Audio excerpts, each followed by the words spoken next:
रात के समय एक सबर्बन सड़क पर एक काला आदमी अकेले चलते हुए फोन पर बात कर रहा होता है। एक कार आकर उसके पास कर्ब के किनारे रुकती है। खतरा महसूस करते ही वह आदमी वहां से दूर जाने लगता है। हेलमेट पहने एक व्यक्ति अचानक उस पर झपटता है, उसे काबू में कर लेता है, घसीटकर कार में डाल देता है और कार लेकर फरार हो जाता है।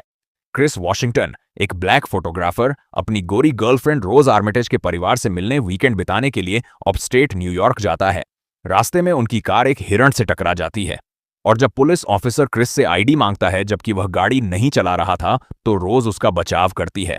वहां पहुंचकर क्रिस की मुलाकात रोज के माता पिता से होती है, डीन, जो एक न्यूरोसर्जन है, और मिस्सी, जो एक साइकियाट्रिस्ट है।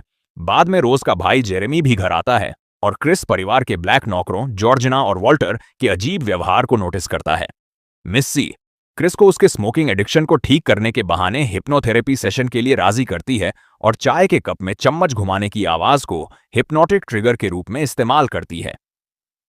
ट्रांस की हालत में क्रिस बताता है कि जब वह बच्चा था, उसकी मां एक हिट एंड रन हादसे में मारी गई थी और उसे अपराध बोध है क्योंकि उसने मदद के लिए कॉल करने में बहुत देर कर दी थी।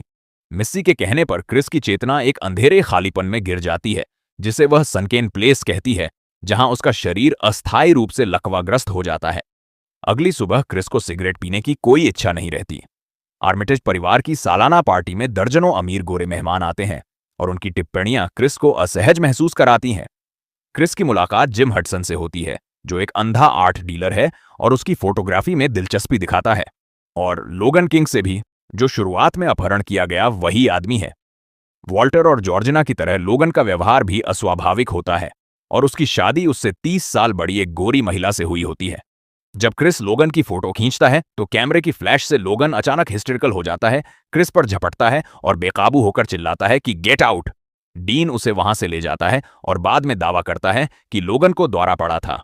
पार्टी के मेहमान क्रिस की फोटो को इनाम बनाकर किसी तरह की खामोश नीलामी करते दिखाई देते हैं।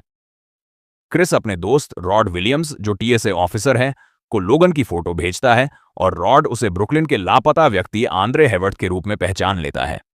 क्रिस को रोज की कई तस्वीरें मिलती हैं जिनमें वह कई ब्लैक लोगों के साथ डेट करती नजर आती है, जिनमें वॉल्टर और जॉर्जना भी शामिल हैं, जो उसकी इस बात का खंडन करती हैं कि क्रिस पहला ब्लैक व्यक्ति है जिससे उसने डेट किया है।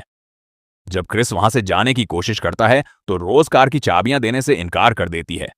जेरेमी और डीन दरवाजों को रोक लेते हैं और मिस्सी क्रिस को फिर से सनकेन प्लेस में हिप्नोटाइज कर देती है। क्रिस की आंख खुलती है तो वह बेसमेंट में एक आर्मचेयर से बंधा होता है। एक वीडियो में एक बूढ़ा आदमी, जो खुद को रोमन आर्मिटेज बताता है, समझाता है कि उसका परिवार अपने अमीर दोस्तों के दिमाग ब्लैक लोगों के शरीर में ट्रांसप्लांट करता है ताकि वे उनकी वांछित शारीरिक विशेषताएं हासिल कर सकें, जबकि मेजबान की चेतना सनकेन प्लेस में फंसी रहती है। जिम हडसन टीवी पर दिखाई देता है और बताता है कि वह क्रिस की आंखों की रोशनी चाहता है। इसी दौरान रॉड, जो क्रिस से संपर्क करने की कोशिश कर रहा था और किसी साजिश का शक करता है, पुलिस के पास जाता है, लेकिन वे आर्मिटेज परिवार के बारे में उसकी थ्योरी पर विश्वास नहीं करते। मिस्सी फिर से क्रिस को हिप्नोटाइज करती है। हालांकि यह खुलासा होता है कि क्रिस ने आर्मचेयर से निकाली गई रुई को अपने कानों में भरकर ट्रिगर को बेअसर कर दिया है। क्रिस जेरेमी को बुरी तरह मारता है और फिर डीन को मार डालता है, जो गिरते समय कमरे में आग लगा देता है, और मिस्सी को भी मार देता है जब वह उस पर हमला करती है, इससे पहले कि दोबारा हमला करने पर वह जेरेमी को भी खत्म कर देता है। क्रिस जेरेमी की पोर्श में भागने की कोशिश करता है, लेकिन गलती से जॉर्जना को टक्कर मार देता है, जिसके शरीर में रोज की दादी मैरियन का दिमाग है। अपनी मां की मौत के अपराध बोध से मजबूर होकर वह उसे बचाने के लिए उठाता है, लेकिन वह उस पर हमला कर देती है, जिससे कार दुर्घटनाग्रस्त हो जाती है और उसकी मौत हो जाती है। रोज और वॉल्टर, जिसके शरीर में रोज के दादा रोमन का दिमाग है, क्रिस को पकड़ने के लिए पहुंचते हैं। संघर्ष के दौरान क्रिस अपने फोन की फ्लैश का इस्तेमाल करता है, जिससे वॉल्टर कुछ समय के लिए रोमन के नियंत्रण से मुक्त हो जाता है। वॉल्टर रोज की राइफल लेता है, उसे गोली मारता है और फिर खुद को भी घातक रूप से गोली मार लेता है। क्रिस रोज का गला दबाने लगता है, लेकिन उसे मारने की हिम्मत नहीं जुटा पाता। एक पुलिस कार वहां पहुंचती है और क्रिस आत्मसमर्पण कर देता है, जबकि रोज को लगता है कि पुलिस क्रिस को गिरफ्तार करेगी और उसे बचा लेगी, लेकिन वह दरअसल रॉड की टीएसए कार होती है।